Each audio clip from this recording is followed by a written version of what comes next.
क्या आपने कभी सोचा है जब दुश्मन की हरकतें सरहद पार हो जाती हैं तो भारत उसकी हर चाल का जवाब इतनी सटीकता से कैसे देता है? कैसे हमारे जवान बिना एक भी गलती के दुश्मन के दिल पर सीधा वार करते हैं?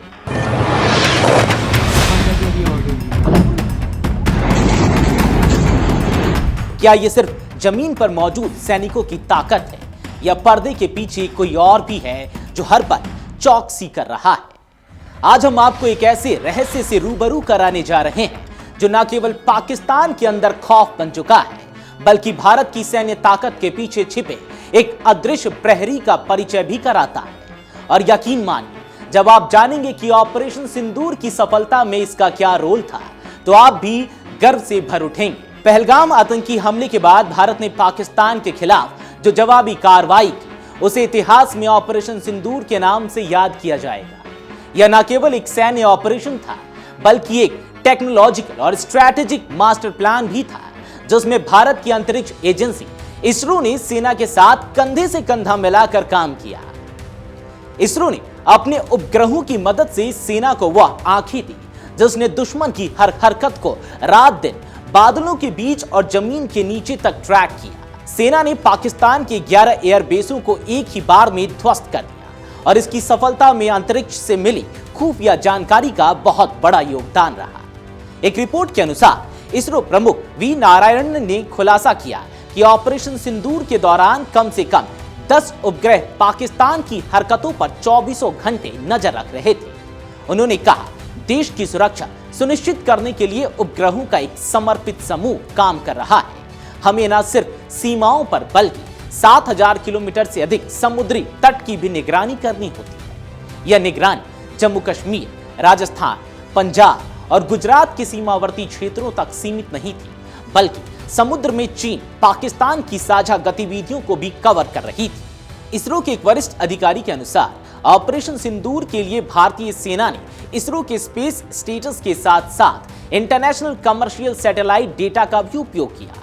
देश के पास फिलहाल 9 से 7 डेडिकेटेड मिलिट्री सैटेलाइट्स हैं जिसमें कार्टोसैट, रीसैट और इमीसैट जैसे महत्वपूर्ण उपग्रह शामिल हैं। इसमें से कार्टोसैट सीरीज ने हाई रेजोल्यूशन तस्वीरें दी जिससे दुश्मन के एयरबेस, रडार स्टेशन और मिसाइल लॉन्चिंग साइट्स की सटीक जानकारी मिल सकी। वहीं रीसैट रडार इमेजरी के माध्यम से हर मौसम में निगरानी करने में सक्षम रहा। भारत ने ऑपरेशन सिंदूर के दौरान मैक्सार टेक्नोलॉजीज और यूरोपियन स्पेस एजेंसी के सेंटिनल सैटेलाइट से भी इमेजरी हासिल की। मैक्सार अमेरिका की प्रमुख सैटेलाइट इमेज प्रोवाइडर कंपनी है जो सरकारों और निजी संस्थानों को उन्नत तस्वीरें उपलब्ध कराती है। इससे मिली तस्वीरों में पाकिस्तान के एयरबेस की गतिविधियां, बंकर स्ट्रक्चर और रनवे की स्थिति का विश्लेषण किया गया। हालांकि यह स्पष्ट नहीं है कि पाकिस्तान ने इस संघर्ष के दौरान किसी अंतर्राष्ट्रीय सैटेलाइट सेवा का उपयोग किया या नहीं, लेकिन माना जाता है कि उसे चीन के सैन्य स्पेस स्टेटस का एक्सेस है। भारत ने इस खामी को स्मार्ट प्लानिंग और तकनीकी आत्मनिर्भरता से भरने का कार्य किया। एक वरिष्ठ अधिकारी ने बताया कि भारत के मिलिट्री सैटेलाइट्स विशेष क्षेत्रों की 14 दिनों में एक बार विस्तृत स्कैनिंग करते हैं, लेकिन कमर्शियल डेटा की उपलब्धता रोजाना होती है।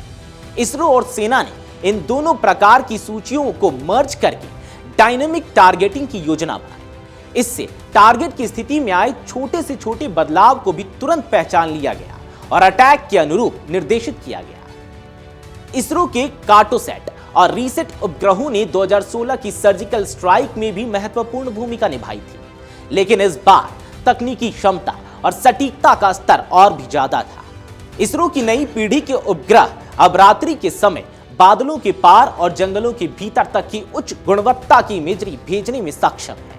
इनका उपयोग सिर्फ टारगेट चयन के लिए ही नहीं बल्कि हमले के बाद बीडीए यानी कि बैटल डैमेज असेसमेंट के लिए भी किया गया।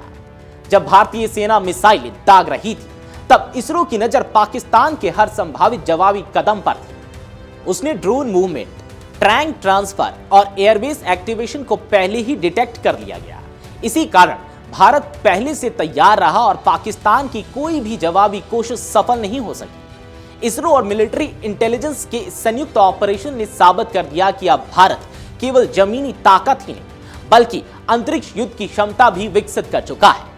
ऑपरेशन सिंदूर के दौरान इसरो से मिले उपग्रह डेटा ने सेना को केवल जानकारी नहीं दी, बल्कि निर्णय लेने में मदद की।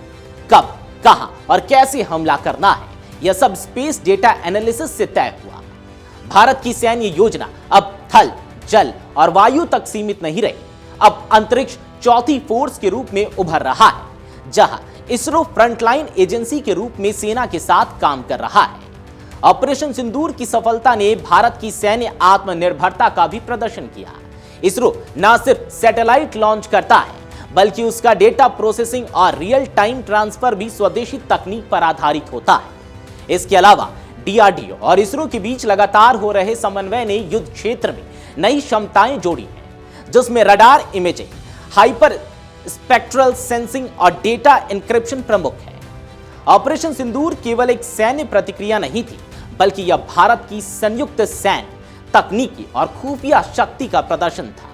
इसरो की अंतरिक्ष तकनीक ने भारत को ऐसा फायदा दिया जिसे पाकिस्तान समझ भी नहीं पाया और जवाब देने से पहले ही घुटनों पर आ गया। जब पाकिस्तानी मीडिया और नेता सीज फायर की बात करने लगे, तब यह स्पष्ट हो गया कि भारत ने युद्ध के हर स्तर पर विजय पाई है, जमीन से आसमान तक। इसरो के 10 उपग्रहों की निरंतर निगरानी, सेना की योजना, सटीक हमले और वैश्विक सैटेलाइट नेटवर्क की साझेदारी भरे उपयोग ने यह स्पष्ट कर दिया है कि अब भारत की युद्ध रणनीति तकनीक के साथ आगे बढ़ चुकी है।